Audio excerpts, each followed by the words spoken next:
Stay black in America, don't leave, don't go anywhere. Greatest country in the world for a black man, no way black woman. I'm going to talk about a fictional movie by the name of Nowhere. Happened to see it today, and I thought it was a pretty fascinating movie. It was a Netflix type of thing, and never heard about it, never heard it mentioned anywhere. And just strolling through Netflix, I came across it. Again, it's a fictional movie by the name of Nowhere. It's based in Spain. It says Spain is under a dictatorship. They have a limited amount of resources and assets, so they begin to start killing or eliminating women and children, a large, huge percentage of them. So as the movie starts, women and men are trying to protect their women and children and running around trying to find ways to get out of Spain. They found a way in which to escape on getting on a cargo ship. So you have thousands and thousands of people trying to get empty containers on cargo ships trying to get out of Spain. The ones who are being caught are being shot and killed in the street. So it's a horrible situation. And then some of these women in flight are actually pregnant, which is real difficult traveling pregnant. So it starts off with a man and his wife, and she's pregnant. They've already lost one daughter to this dictatorship, killed, and they're trying to desperately escape and get away. They're trying to get away to Ireland. Ireland at this particular time is not under dictatorship. They're not killing women and children, so everybody's trying to find a way how to get there. Can't use the plane systems, can't use any other way. Only trying to sneak on a cargo ship. A lot of them are being exposed on cargo ships. They're being opened. They're being caught. They're being sent to those killing camps and destroyed, most times right in the street. So here's this horrible situation of that this woman has to go through by herself. Her and her husband happen to get on a big container, what's it called, maritime container, maybe like 20 people in there with them, and then they pull up to another place, and then they load another 30-some people in there, and in the process of loading 30-some people in there, her husband gets displaced, and he gets pulled off and put in another shipping container going in another direction. So everybody bases in that container there with his wife, who is pregnant, is all women. And so they go through a checkpoint. And that checkpoint, maybe 7 or 8 gun men, armed with guns, machine guns, checking the containers, and they happen to check that one. The guy who's driving it, he tries to tell them, well, I'm on a schedule, I'm trying to get here, I'm trying to get there, you know, please don't check my contents, you know, I don't want to lose my job. They check his content anyway. You have a secret little door where they could put a wall there, a fake wall, so people hiding behind the wall. So it's got a little bit of supplies in there. They're hiding behind this fake wall. And this guy evidently has encountered this before, knows it's a fake wall. And he tells the people, oh, you know, you can come out. Nothing's going to happen to you. The guy lied to you. He just took your product and goods. But his whole desire was to have them come out as easy or reveal themselves as easy as possible. So he could just gun them all down and kill them. And so basically that's what he did. He ushered them out of there with sweet words and kindness. They shot into the side of the container a couple of times, and so the people exposed themselves, and immediately they opened fire, started gunning them down. Women and children just gunning them and shooting them down and dragging them off there. And this one particular man with his wife, and you know, who had already got thrown off the container, she hides on top of one of those things, and someone other, and they're being thorough and killing everybody. They don't look on the top of the container where she's hiding it. She didn't make a sound.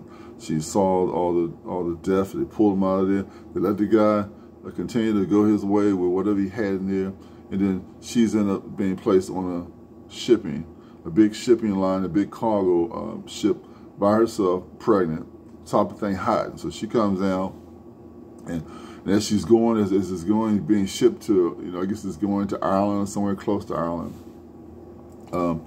the giant container falls off into the ocean.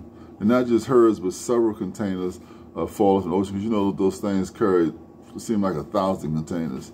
And A lot of people are screaming, hollering, because I guess some people have made it into the containers as well, but their containers starting to sink and they're drowning in the process.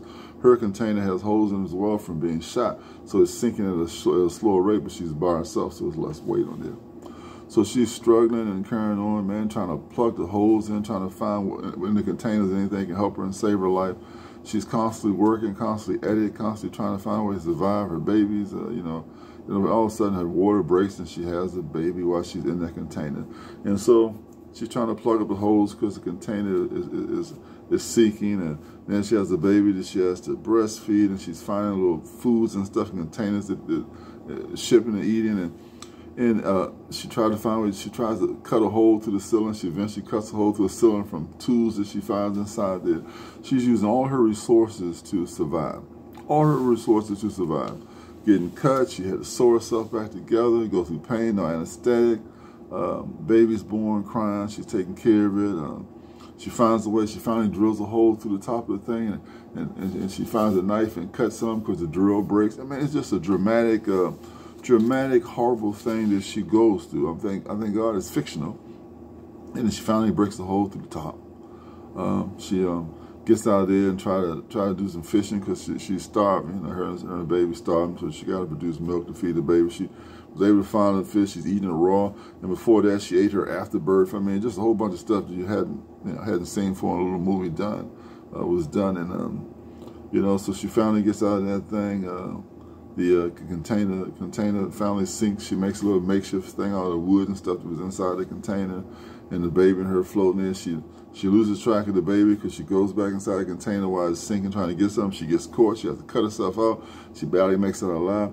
Her baby gets separated in the sea, and a big giant whale happens to come by and ushers her close to her child, squirts water on the child, breathing. The child starts screaming, and she figures where the baby is, and she swims that way.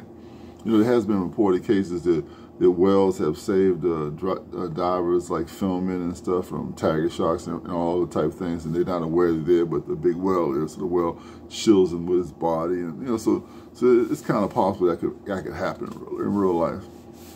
And so she's back running with a baby that floats on the ocean. She ties her thing around the baby. She covers the baby up so the sun is not messing the baby.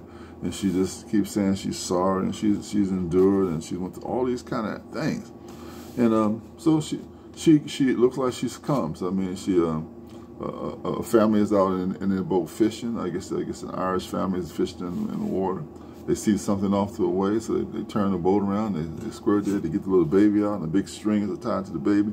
The mother tied herself onto the string, so they drag her along the boat, think she's dead, and they resuscitate her and bring her back to life. And I say to myself, what a feat of endurance that movie showed. What perseverance she went through to survive. Now, the other people were not given a chance.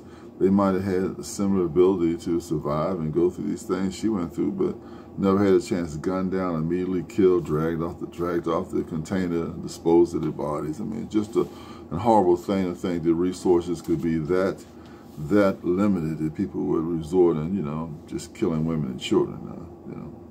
I guess survival of the fittest or the strongest. So yeah, so that's the way that movie occurs. So it made me think about endurance, and I got to thinking. I said, well, endurance should be for a season, not for a lifetime. People may be in compromising situations or horrible environments, or enduring or bearing hardships or sufferings. Suffering, should only be for a season. You got to find a way to navigate your situation so that you get out of this hardship, out of enduring the things that shouldn't be endured, things that are heavy burdens to put upon you, or you put upon yourself. You have to find a way mentally to survive and get around these things, because your endurance and your suffering should be for a time, but not for a whole lifetime. So what this movie basically exposes that in some instances in life, we're going to have to endure and go through some things that we might not want to go through. But in the end, if we survive, we endure, and we never quit, we never give up, there's a wonderful prize hopefully waiting at the end for those who can endure, right? So Look, stay black in America. Like, share, and subscribe to my channel. Bye.